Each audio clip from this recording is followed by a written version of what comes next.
Hello, everyone. Welcome to today's Blonde Intelligence with me, Miss Roni, where I always seek to give you exquisite cranial repertoire. We have a special guest straight out of Los Angeles, California, Miss Chelsea Klein. Hello, Miss Chelsea. How are you doing? Doing all right, trying to stay sane through this weird election week, but Right. Well, we're going to start out with letting you tell everyone a little bit about yourself. Sure. So I'm a singer and songwriter, and I kind of have been closeted from that my whole life. Like, no one knew that I sang, no one knew that it was even what I wanted to do except like my very close family, until about 5 years ago. Presenting the Blonde Intelligence Exquisite Bar Jewelry and Wine Glass Collection by me, Miss Roni. Yes, the host of the Blonde Intelligence podcast. Blonde Intelligence Exquisite Bar Jewelry adds an exquisite touch of class to any bar, fireplace, party, wedding, special occasion, or just a sipping style at home. Bling out any occasion the Blonde Intelligence Exquisite way.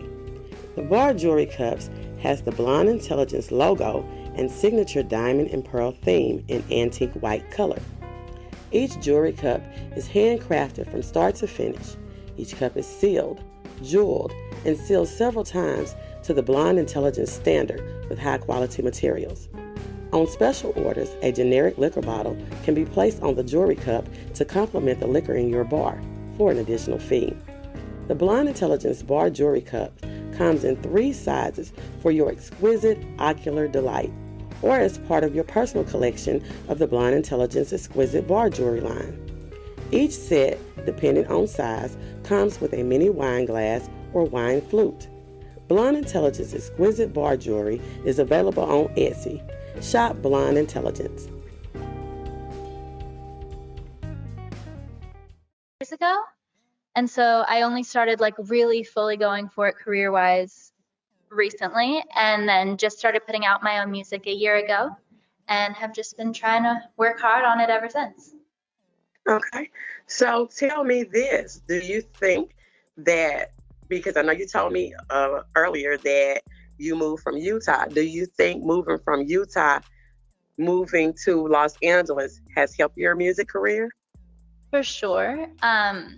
So when I first started, I started with working with a vocal coach, Nick Cooper, and he has like changed everything for me. My voice is completely different than it was, and I also just like, he's very good at like just building your confidence as a person too. So I think I've just kind of changed as a whole, and just even like in social situations now, I feel like I carry myself so much differently, which also obviously helps as an artist. So yeah, it definitely, I don't know where I would be right now if I had tried to do it from Utah. Hopefully would have figured it out, but yeah. So what do you consider your genre? Right now, if you listen to what's out, it's definitely pop. And I probably will always be in the pop realm, but like my influences and what I'm actually currently working on are a lot more like kind of R&B, and like trying to pull from like some old school stuff that's like mainly what I listen to, but I hadn't really pulled from for my first few releases. So yeah. Okay. So tell me this. I know that a lot of the revenue for musical artists come from live performances. How have you made the crossover to live stream in the place of live performances during COVID? I mean, I know I should be doing more, but I haven't. I kind of paused live performances when that hit and just kind of super focused in writing. I feel like my writing's changed tremendously. I've been and that's where like my shift of genre is kind of coming from. So I think I've been focusing a lot on like where I want to go, and so that I have more to sing as well once I do start doing live again. So I haven't really put it into practice, but I definitely know that streaming is going to have to be the new shift. So yeah, I need. How long do you think? I mean, at least this next year, right? I think for a while, and I feel like for a while, even once there's vaccines, whatever, people are more scared now to go into crowded places like that. So I feel like for a while. Well, some places I have, people send me things and they'll send me parties that they had, or performances that they have or whatever. And it's like packed people and only a few people have on masks. So Totally. if you did get the opportunity to perform live, what would be your personal restrictions that you would have in your rider? I mean, again, would depend. Like right now, I don't think I would even do it. I don't want to encourage my fans or anyone to put themselves in that position, whether or not they're comfortable with it. I don't feel comfortable. I think once there's a vaccine and things start to open a little more, I would still want to be cautious. I think potentially limiting crowds. I don't know, not like capping. So what would you consider a good crowd size? Being in LA, taking COVID into account and everything. If you had to build your own show, what would be your ideal show for this time? I don't know how likely this is or like how realistic, but I've seen a lot of things. It's whatever you say. That's the reason why it's you. I feel like I would want to do a show. I've seen a lot of like fake drawn up like templates of where it almost feels like everyone has their own VIP box. So there's like separate sections per party or group. So it's like you bought your ticket together, you and your friends sit in this box. And so it's like everyone's kind of forcibly separated, has their own little seat spot. And that way, whatever. Like the opera. Venue, you know, and then everyone kind of feels special. They're like, oh, we have our own seats. Like I can see everything. I'm not looking over crowds of taller people. It's like that almost gives kind of a nice vibe anyway. Well, you're smaller. One of the things I have noticed when I go to live shows is I think that they make the seats for people with skinny butts. Because when you go to like stadiums and auditoriums and different things like that to go to shows, the chairs are so little. And if somebody have to get up and go to the bathroom, you turn it all to the side and switching all up. And I'm like, who built this where they don't even have walking space for a person if they need to go to the bathroom? Totally. Even though, the walking space even is just crazy. And then you feel awkward, but you're like, well, I gotta go. Sorry. Yeah. So tell me this. Where is your biggest fan base that you think in the whole world? Not just in the United States. I asked you about the United States later. But as overall in the world, having global distribution and everybody having global distribution at their fingertips. And even with the Google video ads, where you can get all the views on your videos. And even with when you have a targeted market, what they call it geofencing. Hi, this is Marlette with Classic Glam by Marlette, where classic never goes out of style. We're based here in Pine Bluff, Arkansas, but you can reach us on our website at classicglamgirl.com or Facebook and Instagram at Classic Glam by Marlette. Fancy. Where is your largest fan base in the world outside of the United States? Looking at like streams and stuff like that, I definitely have a decent London following, and I also have a good Brazil following, which I think just comes from that being like second home to me. Like I feel like in my heart that's home, and I'll have a lot of family there. That was like where my first radio plays came from, so I think I have a lot of very supportive people in Brazil as well. Okay. Now, within the United States, where's your biggest fan base outside of Los Angeles?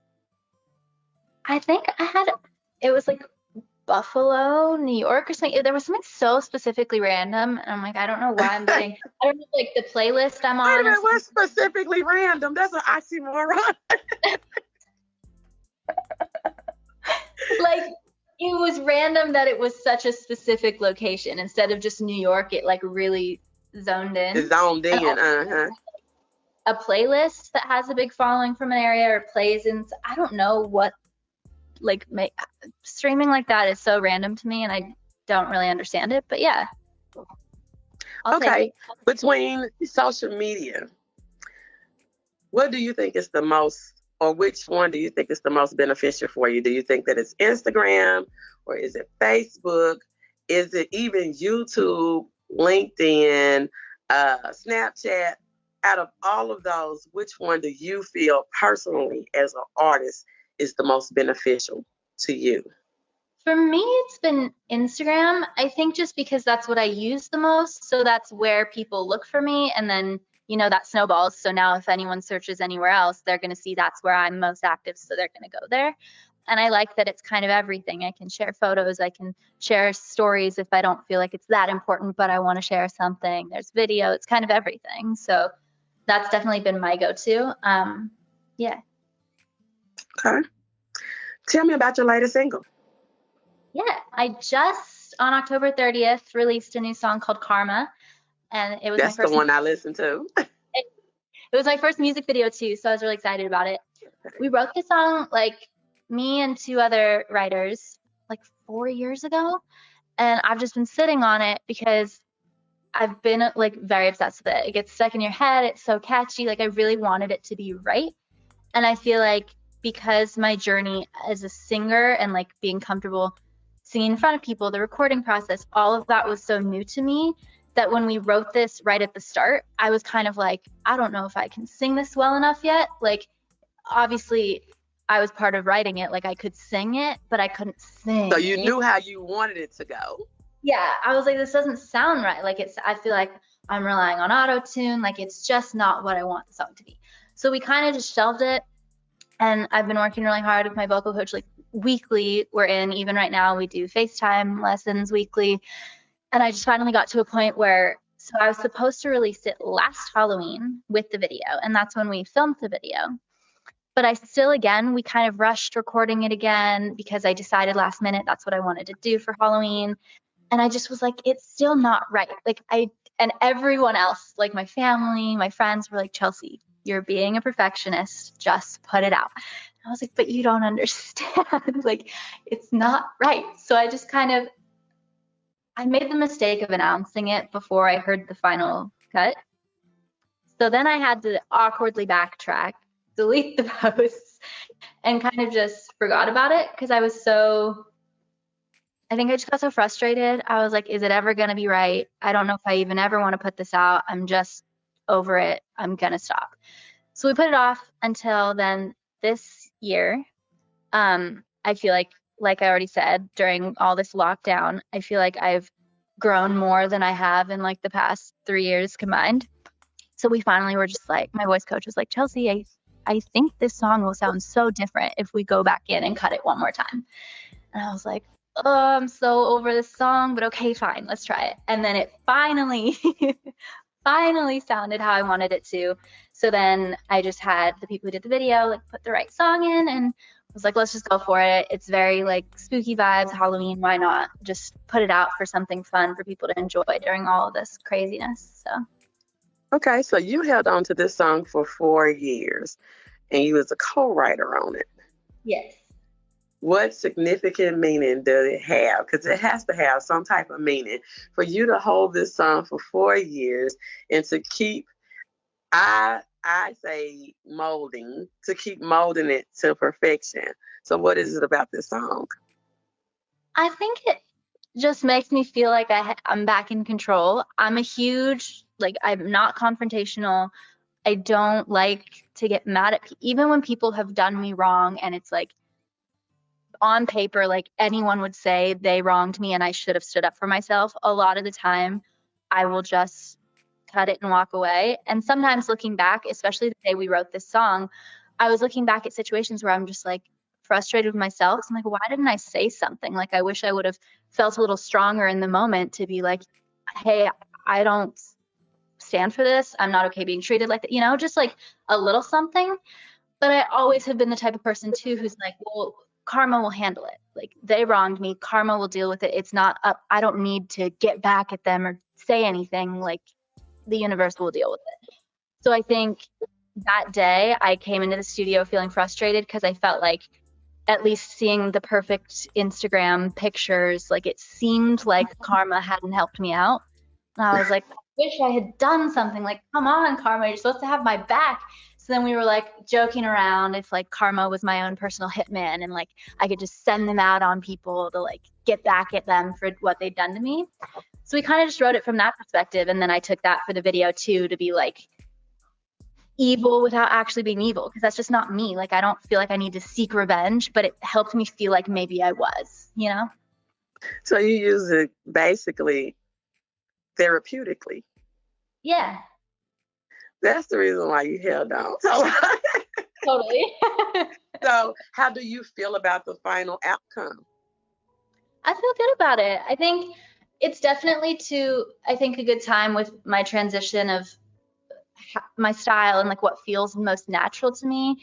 It was good to put it out now because it is different. So I think I was ready to like, not part ways is wrong because it'll always be like my song, you know what I mean? But it was a good like time to finally just give it to my fans, release it for me too, to like therapeutically just be able to say my piece and now move on to the next chapter. So yeah, I feel really good about it finally being out. I don't have to worry about it, overthink it. It's just done. Like, the meaning means something to me and hopefully will hit with other people as well. So was it part of an album or was it just totally a single? Just a single, especially at the beginning. Like, a couple of my songs that we released were from that time as well, that I released last year. And I think we just did a ton of singles to kind of explore what even worked for me or like what direction I wanted to go in. So none of them felt like a cohesive project. So I just kind of a couple random singles here and there to test out what worked, you know? Okay. In one interview I did, an artist made a comment to me that with COVID, that he started releasing music much quicker than what he normally would. So with you and dealing with COVID, what do you think that is a good time frame for the life of a single before you release the next one? I typically in my head decided at some point, I don't know why, that it was once a month. But I do think it depends. Like, normally at the height of lockdown, I think people were constantly consuming and just wanted more. Like, I don't like to look at it of like, oh, but it needs to ride out its life, especially right now as a newer artist. Like, it's not like trying to make the charts. Like, I'm not there yet, you know? So I think just giving Wait a people... minute, do you even register for the charts? Yes. Okay. Well, then you might. Yeah, you never know. You totally never know. But I think the more, as a new artist, the more sides you can show and the more content you can give people, there will be a little bit more of something for everyone. Not everyone, but, you know, like, I think the more the better almost. So I think if you have finished product, put it out there. But then there are weird times like right now where everyone's stressed and no one's like wanting to self-promote and like, well, election, but listen to my new song. Like, it's just not the time. So it just kind of... So you don't feel like right now is a good time so you could use your dollars other places than promotion right now? Sure. And just, it just feels so tone deaf. Like, the last thing that I care about right now is getting my streams up. Like, it doesn't matter. Like, if there's something that resonates that I feel like maybe would be an uplifting, good, like, resolve for people, musically and therapeutically, sure, but I'm not trying to like promote, you know? Okay. So what are your plans for the future? Being the artist, Chelsea Klein, what are your plans? What are your achievable goals that you have in place right now? I think one of my big things since my last single was just... What was your last single? My last single was in August, the end of August, and then I planned for this one. I just want to start putting more out. Like, I think I just overthink things and sit on songs, clearly, 4 years. I sit on them for so long, and it's like, I just want to start creating, and if that's what I was feeling in that moment, I want to put it out so that by the time the next song comes, I can put it out instead of feeling like I'm already over the song, you know, like, I want to be excited about it with my fans as I'm putting it out. I feel like when you sit on something for too long, it's like, well, this song, but my head is still at my new music, but here's this one, you know? Are you a Libra? I think I just want to put out No, I'm a Capricorn. And you're indecisive? What? Okay, What's your moon? I talked to someone about this recently. I think I'm indecisive. Well, So I'm all Capricorn, but then Pisces rising. Okay. But I think my issue is like when there's too many options, I don't know which one to pick. But if I have a vision, I'm all You're in. going to stick with it. You're going to stick with it. Capricorn's going to stick with it. And even if it feels like it's not going anywhere, you're going to keep on going and keep on going and keep on going. And it don't matter what nobody else says. You're just going to look at them and keep on going. So my mama a Capricorn. It's so real. I'm such Capricorn. It's so bad. But yeah, the indecisive thing, I don't know where that comes from. But yeah. Look, when you go on down the chart, you have all kinds of stuff. When I went through my chart, Mary Ruth's Organic is a #1 Amazon bestseller wellness brand dedicated to immune support and gut health products. Made with high-quality, non-GMO, plant-based vegan ingredients with the fewest number of allergens possible. Mary Ruth's Organic health products are cat's claw, elderberry, lemon balm, adrenaline focus, ionic zinc, ginseng vitality. Find Mary Ruth's Organics on Instagram at Mary Ruth Organics. Blonde Intelligence is a Mary Ruth Organic partner. Sun is Leo. My moon is Gemini. And I'm like, I am so loving, and people say I'm so mean, but then I found out my Venus was Cancer. But my rising is Leo. So I have a lot of fire, but I'm very compassionate and caring. And people try to take advantage of it, and when they take advantage of it, then they get my Gemini, the Queen of Swords, and I cut you off. Yeah. That's the way to be, honestly. You got a good mix in there. So tell me this. I asked this question to another person, so I'm going to ask you. How is it for you to work on a project with somebody, finish it to completion, but not care for the person personally? Like the person I'm collaborating with? Mm-hmm. How would you handle that? Or how did you handle it? Luckily, I have worked with a lot of people that I really enjoy. So I've been lucky on that front so far. I think. It won't always be like that. No, I mean, my personality is just so, like I said, like, I think I would just put a smile on, be nice, because that's who I am, and we would get through it. And if the music's great, then cool, thank you, on to the next now. I think I would just try to get through it as best as possible and see it as like a learning experience. The Capricorn in me does well with like business. So like just get it done. I'm not gonna, if that's the way it's gonna be, I'll shut off the Pisces in me and just work on the work and be done. Okay. If you had the chance to work with any artist, who would it be? That's a hard question. I think. And they don't have to be alive. Oh, that changes things. This is Chelsea's world. I would love, I don't know what the song would be, but I would die to work with like SWV. I would die. And how are you going to do it if you're going to die? I'll die after it's finished because it'll just be the craziest thing that's ever happened. Of course, but like I wouldn't want to sing on that. I would just want Whitney to do her thing and then just maybe like say one word so that my name could be on it, but just let her shine because Whitney. And then I also think it would be really fun to work with like Usher or Bruno, somewhere in there. So the last part is achievable goals. Well, the first part is achievable goals. Yeah, I guess so. Well, is there anything else that you would want us to know about Miss Chelsea Klein?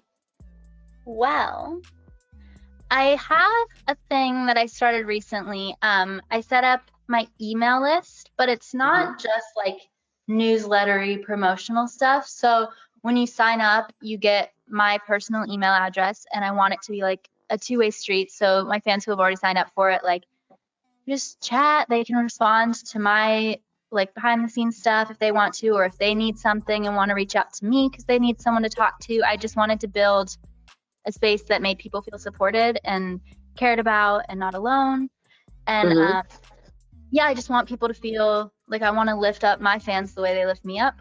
So I kind of created a space where they can communicate with me. I felt like my Instagram DMs, like it just feels so, I don't know, like not a full conversation. Impersonable. Yeah. So I started that. So if anyone's interested, the link is in my bio on Instagram, as well as just the first thing that pops up on my website, which is chelseaklein.com.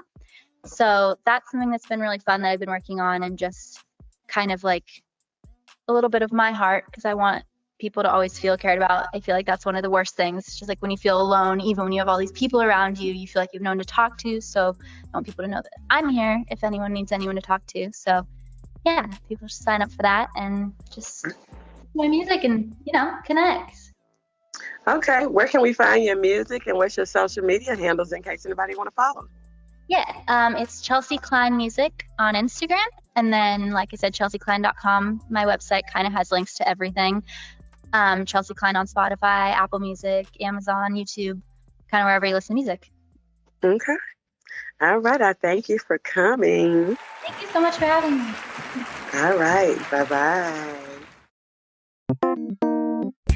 Advertise with Blonde Intelligence, where our listeners experience exquisite cranial repertoire.